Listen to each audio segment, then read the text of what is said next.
Welcome to the nation's capital as we celebrate Financial Literacy Month, the month of April.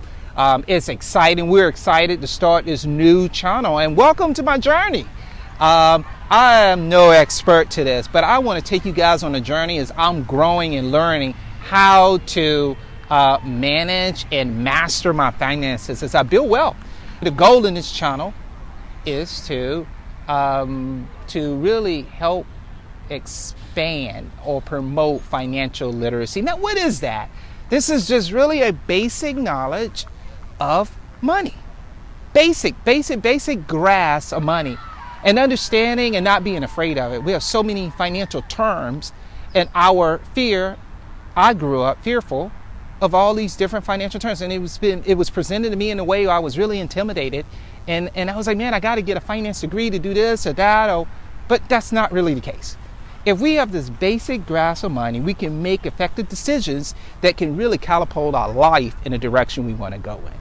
And that's what our goal is, to really help you to understand the very simple basics.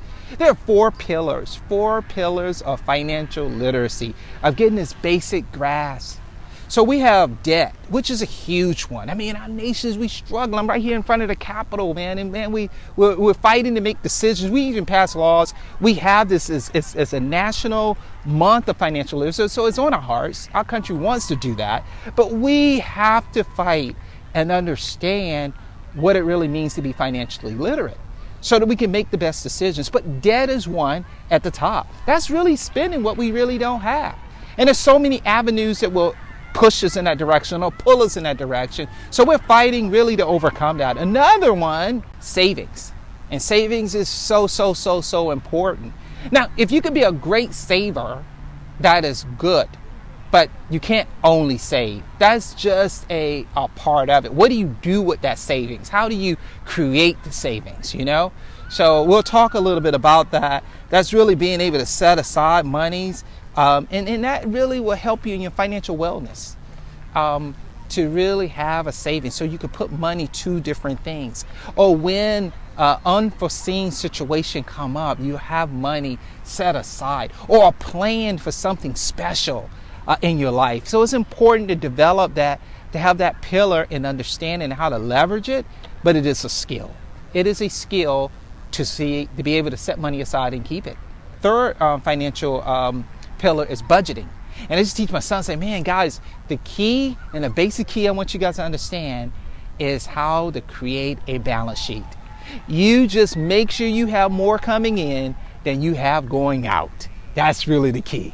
You can't have more going out than you have coming in, so you got to be able to track it. And budgeting is really a plan. You're planning and managing your money. And you may find yourself in a situation that I found myself in multiple times in my life, where I had more going out than I actually had coming in.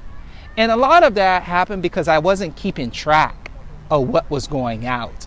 And I was buying emotionally, and I was making decisions based on circumstances. So mastering that area of budgeting is very, very important. If you don't determine money and where it's going to go, it's going to go. My mentor used to say money goes from dumb to smart. So let's not make dumb decisions about what we're doing with our money, because it will go. We have to direct the path that it goes. So that's part of budgeting. You say, okay, this $5 is going to go to this, and $10 is going to that, and then $50 is going to this over here. And you literally plan that out so that when payday comes, you already know where your money's going. I used to grow up and we always knew when it was payday. Because, man, it was time to go out, and we was going to fill the refrigerator up, and we were going to go to the movies, and then we knew when it wasn't payday because the refrigerator was empty and we didn't have money to do things. And what I learned as an adult later on, that, wow, that's budgeting. You can budget and manage your money in a way that you wouldn't even know when it's your payday or not. And that's where we really want to live. We really don't want to go from paycheck to paycheck. We really want to go, to build wealth and build a powerful future for ourselves, to get the things that we desire and the things that we imagine our lives could be. It can be it. It can be whatever you imagine it to be if you can manage your finances effectively. And you can't do that without financial literacy. And the fourth pillar is investing. This is when you will take money to actually make money.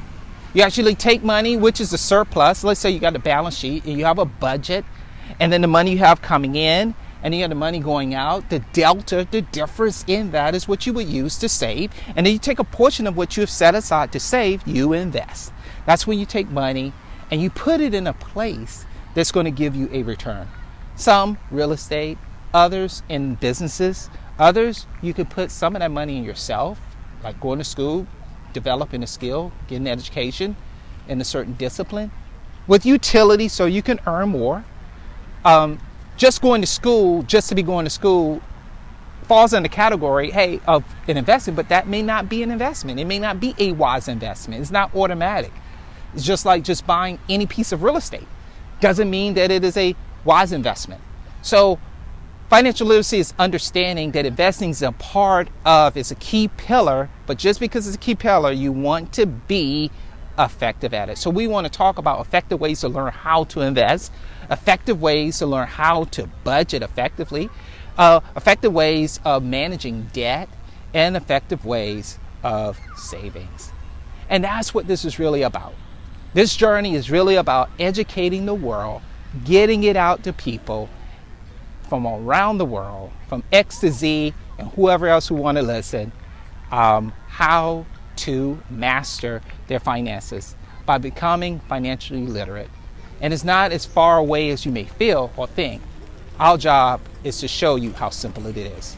Welcome to this journey.